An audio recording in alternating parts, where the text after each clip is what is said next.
Everybody, welcome back into another exciting lesson from math. Algebra 2.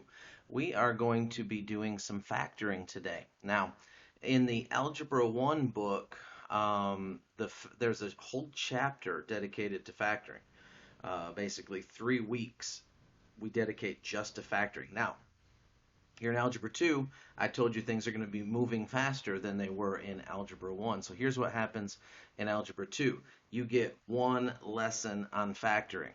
One lesson, that's it. Here's why. They feel like you should know how to factor. Why? Because you learned it last year. Okay? So if you did learn how to factor last year, great. You're going to do well.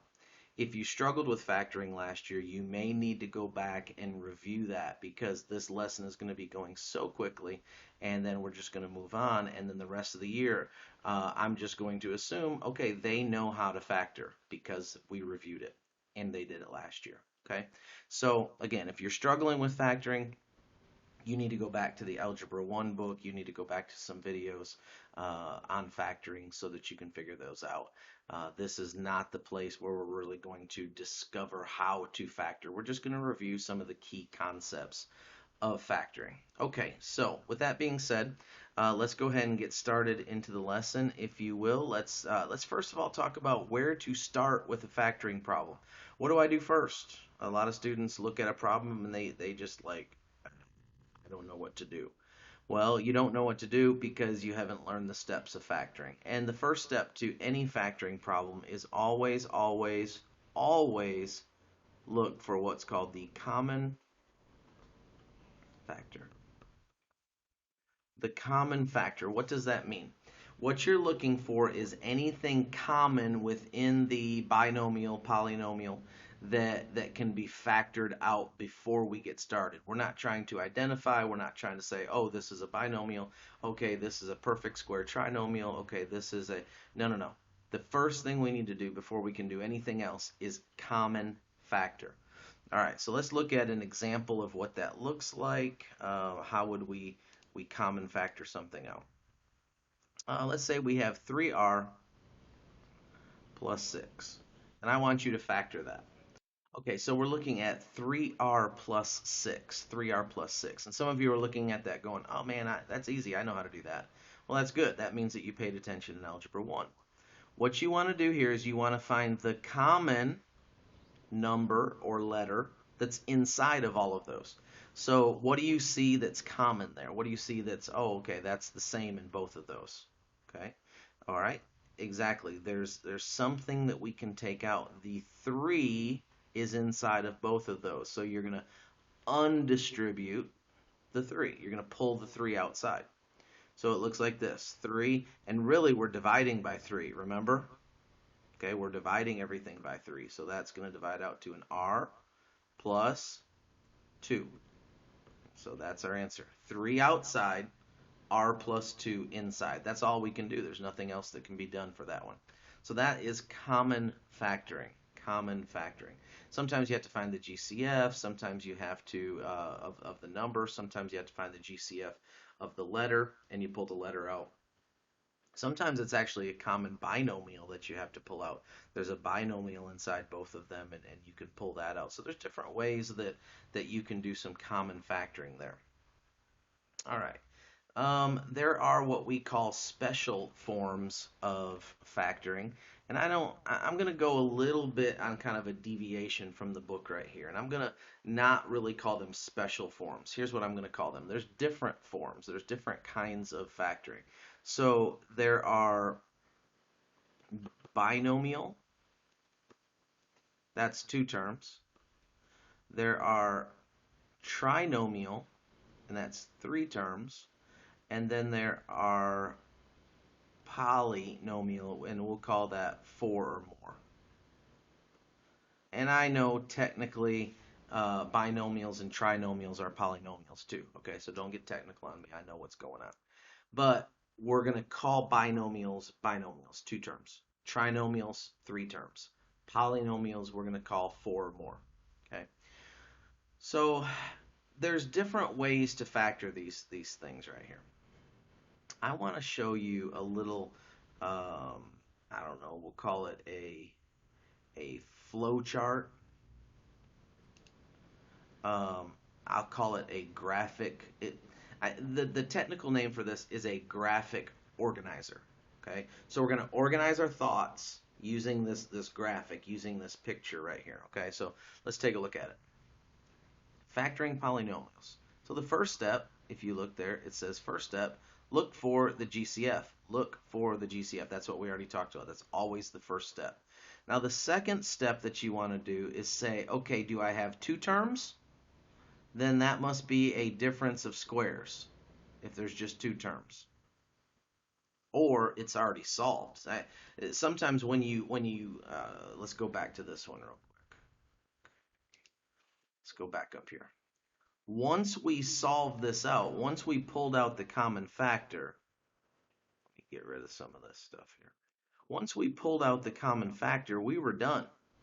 We still had a binomial. Look, we still have a binomial right there. But sometimes when the binomial you can't factor it anymore. There's nothing else common. There's no other way to factor it. You're just done. So that's your answer.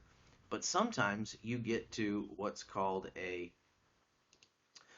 difference of two squares. And here's what those look like. X squared minus 64.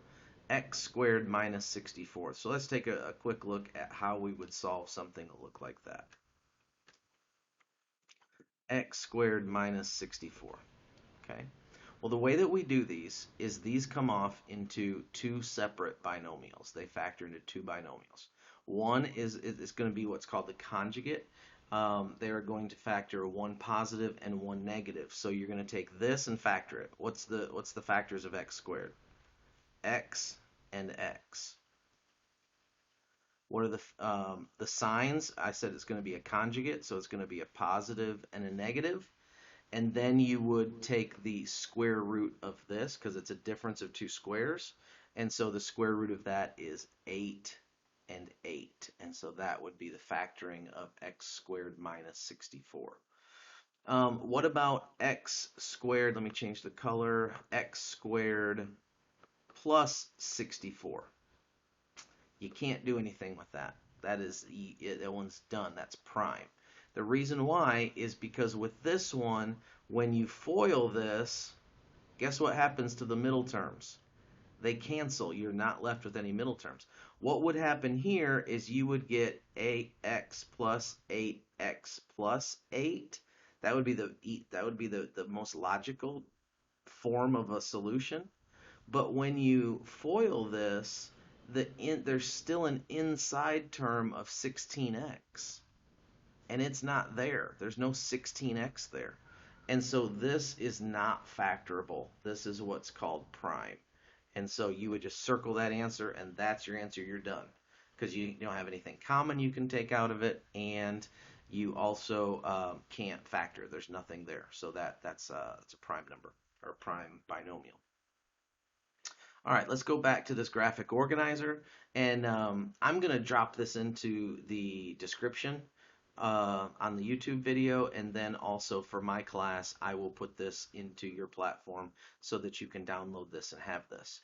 You could also just write it in your notebook. This would be a great thing just to write in your notebook and be able to have this organizational thing, and you can just follow the steps. Okay, look, see if it's a GCF. If it does, okay, what do I do next?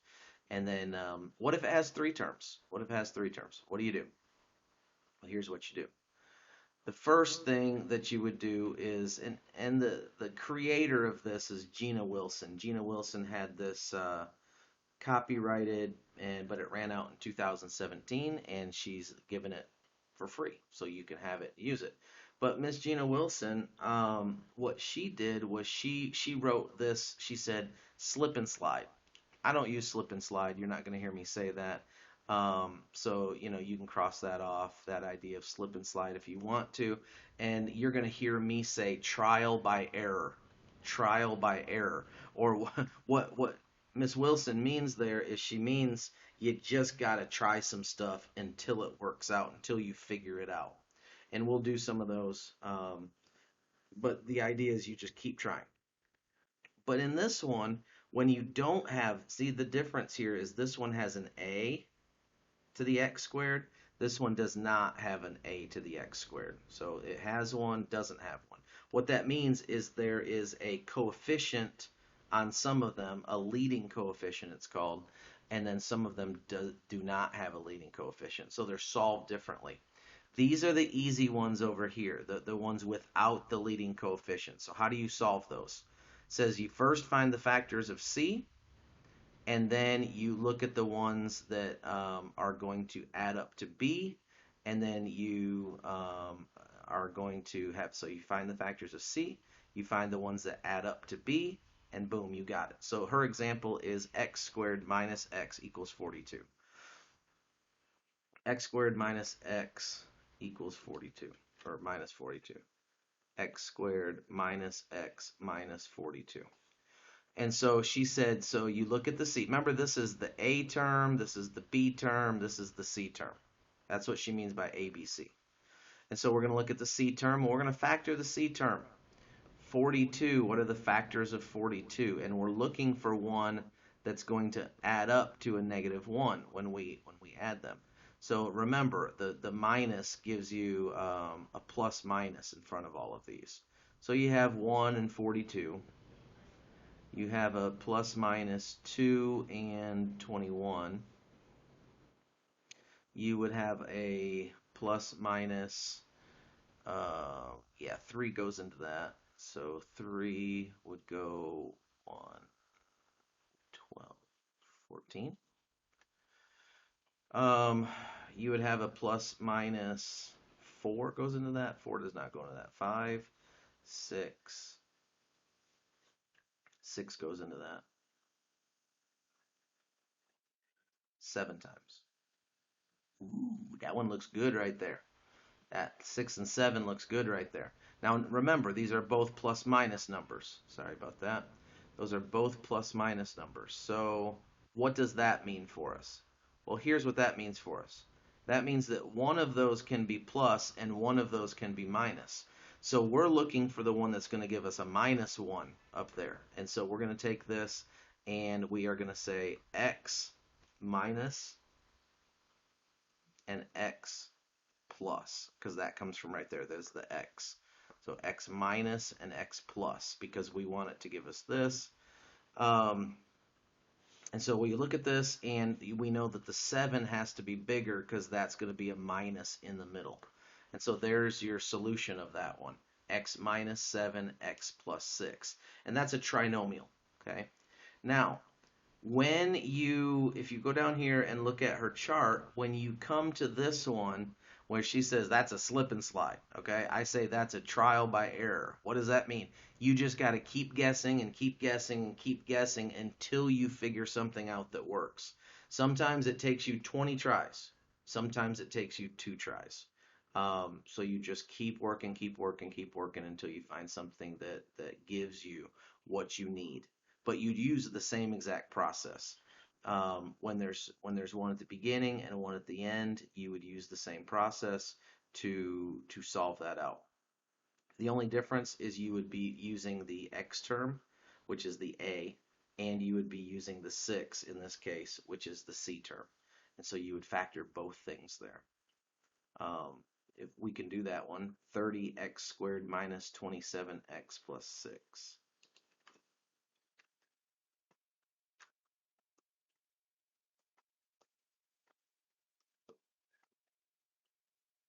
I think it was 27x plus 6. Let me go back and make sure that I wrote that right. Yep. All right.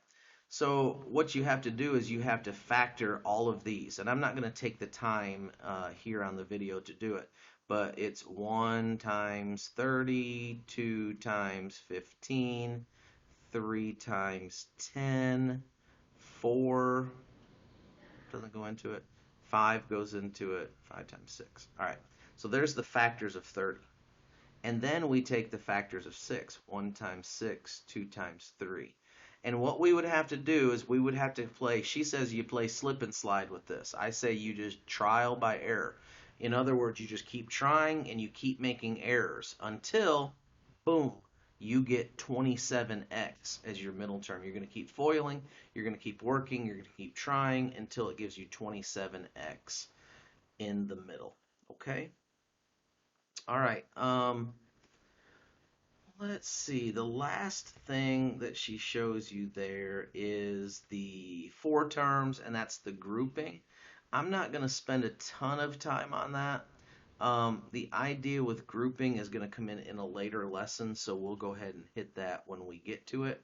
There are a couple more forms in this lesson that it shows you, but I will have to show you those in a later lesson. So we'll do that in the next lesson. Okay. All right. We'll see you later. Have a good one. Bye bye.